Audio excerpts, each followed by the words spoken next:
you want to call it. I'm not a very big fan of their broadcasting at the moment. We had the knockout thing 2 days ago.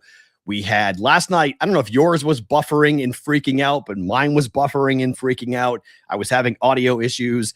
At one point in time, it started to do this whole like strobe light thing that was going on. So I know some of you are turning it off and being like, hey, I'm going to watch this once it gets to ESPN or once it gets to TNT. I'm not watching it on Prime, but the game was epic last night. I mean, Curry was unbelievable. The Warriors outscored the Clippers 43-32 in the fourth quarter, a 126-121 win. Curry scoring a game-high 35 points. He hit 7 threes. I had bet over 3.5. That was our prop bet of the day yesterday, was over 3.5 made threes. Well, if you laddered that, you obliterated Steph Curry because he wound up with 7. So it was over 6.5. I played over 3.5, and I paid the heavy juice to do so.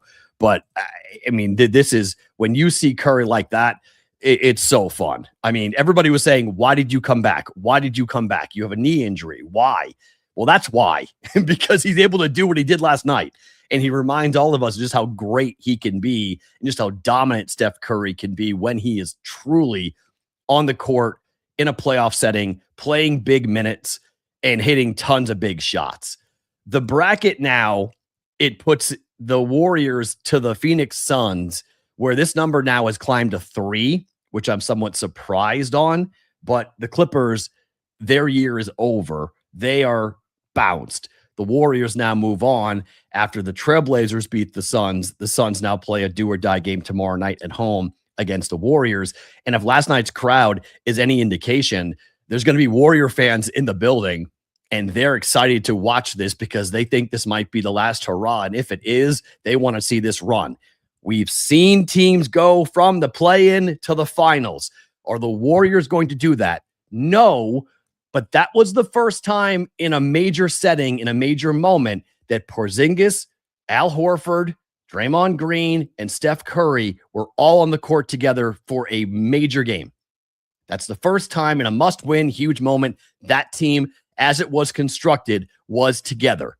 And you saw Porzingis in the third quarter go nuclear, and then Curry do Curry things for all 4 quarters.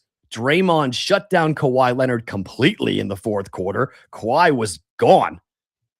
He didn't do anything in the fourth quarter because of what Draymond was able to do. 2 big turnovers, 2 big steals by Draymond Green that led to fast break opportunities for the Warriors. And they open up as 2.5-point dogs, and the pros have bet this to 3 tomorrow night. I've already taken the Warriors plus 2.5. Okay. Call it square, call it public, call it dumb. I don't care. I'm taking the Warriors with the way they're playing. I'm not fading the pedigree. And I don't like what I saw out of the Suns in their last game at home, blowing an 11-point lead to the Portland Trailblazers. I think the Warriors are better than Portland. And I think the Warriors, when they play like that, could push almost anybody in the league.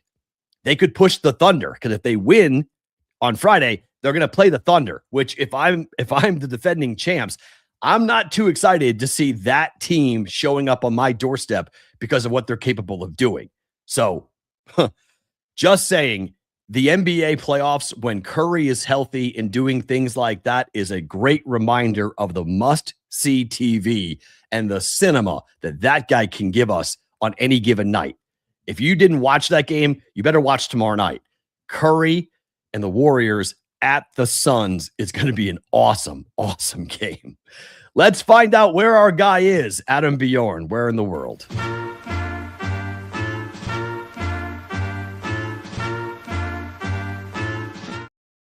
Our guy from Betcris, Arizona, joining us. I was somewhat right. Costa Rica, am I right, Adam? Are we back in Costa Rica? We are back in Costa Rica. Perfect weather, Costa Rica, yes. Very, very cool. Okay, let's start with the Masters for you guys. I know it was a couple of days ago, but just sort of as you guys looked at the spreadsheets and got it all down, was Rory winning the Masters a good result for you guys? Rory winning the Masters was a great result for us. I was sort of surprised that he hung around at the price that he did all week. And it almost worked perfectly in a sense of laid him heavy after round 2. They came in hard on him at minus 230, 240, 250.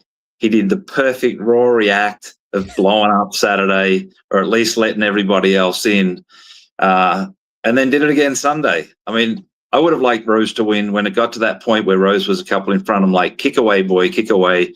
But sure enough, when everyone thought Rory was done and he was out to, I think he was like 8s or 9s in running on Sunday, here he comes again and gets the shots back. And yeah, I mean, I'm glad he did what he did Saturday, because Sunday made for a lot better day.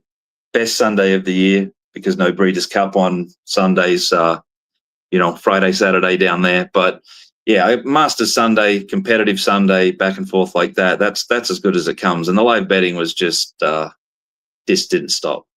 I was so angry at Justin Rose because I had bet him to go under 70.5 for his 4th round score. And it came all the way down to that par putt on 18.